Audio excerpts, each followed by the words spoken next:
சண்முகபரணி சீரியல்ல இப்போ ராட்டகாசமான அருமையான எபிசோட் வந்திருக்குன்னே சொல்லலாம். மிஸ் பண்ணாம ஃபுல்லோடையும் கேளுங்க. அதுக்கு முன்னாடி இந்த வீடியோ பிடிச்சிருந்துச்சுன்னா லைக் பண்ணி பாருங்க. ரொம்ப பிடிச்சிருந்துச்சுன்னா நம்ம சேனலுக்கு வந்து சப்ஸ்கிரைப் பண்ணி கண்டினியூஸா ஆதரவு வந்து தாங்க.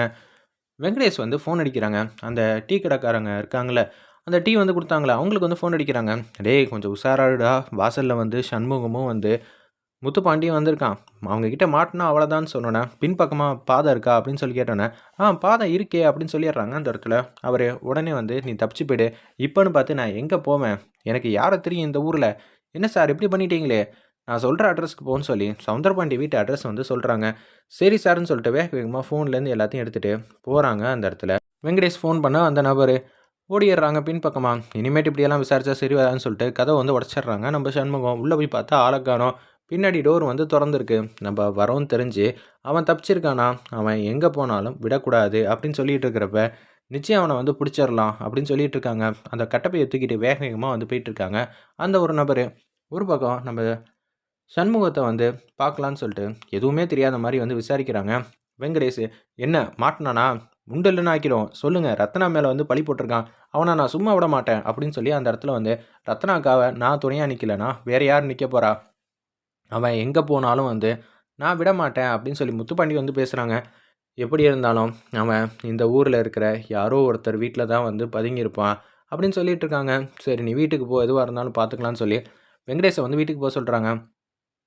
"இல்ல மச்சான், நான் உங்களுக்கு துணையா வந்து நிக்கணும். அதுதான் நான் ரத்னாவுக்கு செய்ற நன்றி கடனா நிக்க முடியும்." அப்படின்னு சொல்றாங்க. ஆனா என் மனசுக்கும் வந்து கஷ்டமா தான் இருக்கு. ரத்னாவுக்கு வந்து எப்படியெல்லாம் இருக்குங்கிற மாரி கொஞ்சம் நல்லவங்கள மாரியும் பேசுறாங்க.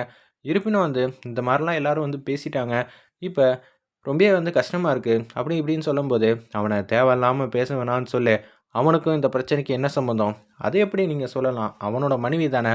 அங்க ஏதாவது ஒரு பிரச்சனைனா, இவனுக்கும் தானே பிரச்சனை ஆகுங்கிற மாரி சொல்றப்ப, அமைதியா இருக்காங்க அந்த இடத்துல.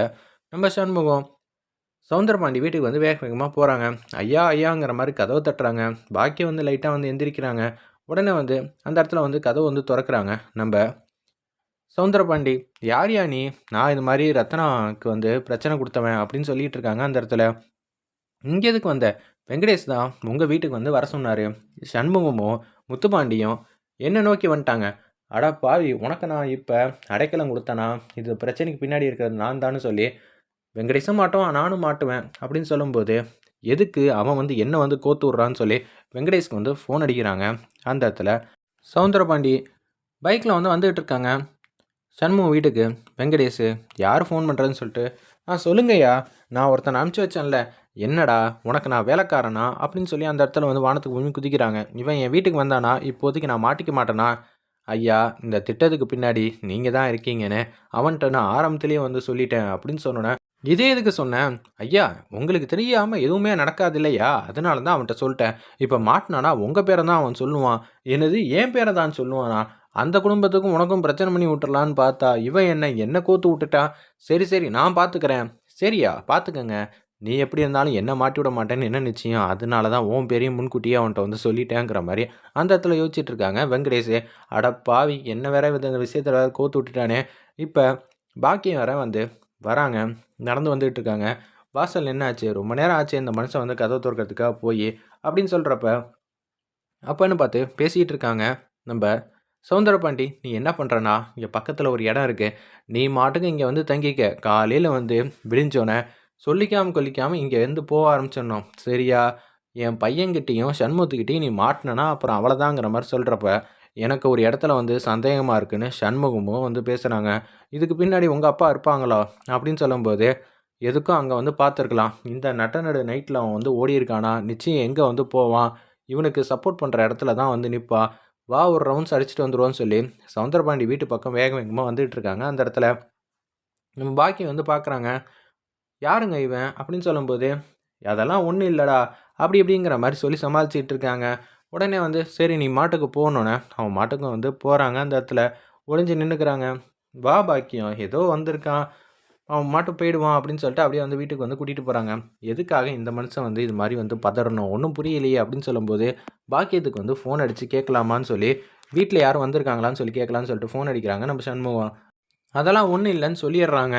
ஏன்னா வந்து இவங்க நமக்கு தெரிஞ்ச பையன் தான் சொல்லியிருக்காங்க தவிர, சந்தேகப்படுற மாரிலாம் யாரும் வரலங்கிற மாரி சொன்னோனே, அவங்க பாட்டுக்கு வந்து வீட்டுக்கு வந்து போறாங்க. நம்ம சண்முகம் வந்து எல்லா இடத்துலயும் தேடி முடிச்சதுக்கப்புறம், என்ன ஆச்சுங்கிற மாரி கேட்டோனே, இல்லைப்பா, நாங்களும் வந்து எல்லா இடத்துலையும் வந்து தேடி பார்த்துட்டோம். ஆனா, எங்கேயுமே வந்து கிடைக்கல. அவன் வந்து தப்பிச்சுட்டான். இருப்பினும் அவன நான் சும்மா விட மாட்டேன். எப்படி இருந்தாலும் கண்டுபிடிச்சிருவேங்கிற மாரி தான் சொல்லிட்டு இருக்காங்க. ரத்னா, நீ எதுக்கும் கவலைப்படாதம்மா. நீ எப்படி இந்த பிரச்சனை தீர்ற வரைக்கும் வீட்ட விட்டு வெளிய வர மாட்டியோ, அதுவரைக்கும் இந்த பிரச்சனை தீர்ற வரைக்கும், நான் கண்டுபிடிச்சு உண்மையெல்லாம் வந்து நிரூபிக்கிற வரைக்கும், நானும் வந்து ஓய போறதில்ல.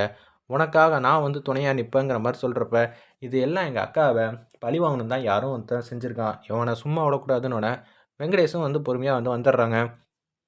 நீங்க எனக்கு முன்னாடியே கிளம்பிட்டீங்களே! எனக்கு என்ன செய்றதுன்னு தெரியல. இப்ப என்ன சொல்லி சமாளிக்கிறதுன்னு சொல்லி யோசிக்கும்போது, நானும் அவன இங்க பார்க்கலாமா, அங்க பார்க்கலாமான்னு சொல்லி ஏன்னா உங்கள விட எனக்கு நல்லாவே தெரியும்ல. அவன நான் அடிக்கடி பார்த்துருக்கேன்ல. எங்க வேலை பார்க்குற இடத்துக்கு ஆப்போசிட்ல தானே இருக்கான். அதான் பஸ் ஸ்டாண்டு அங்கேயும் இங்கேயும் வந்து போயிட்டு வந்தேங்கிற மாரி சொன்னோனே, "பாத்தியா ரத்னா மேல அவன் எவ்வளோ அன்பு, பாசம் வச்சிருக்கான்னு. இப்பயாவது புரிஞ்சுக்கங்க.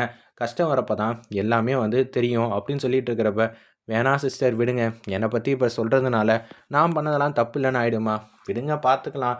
அவன் மட்டும் கையில கிடைச்சான், அவன சும்மா விடமாட்டேன்." அப்படின்னு சொல்லி வெங்கடேஷ் வந்து கோவப்படுற மாரி நடிக்கிறாங்க. இவங்க மேல வந்து எந்த பிரச்சனையும் வந்துறக்கூடாதுன்னு சொல்லிட்டு வேஷம் போட்டுட்டு இருக்காங்க அந்த இடத்துல. நம்ப வெங்கடேஷ். வெயிட் பண்ணி பார்ப்போம்.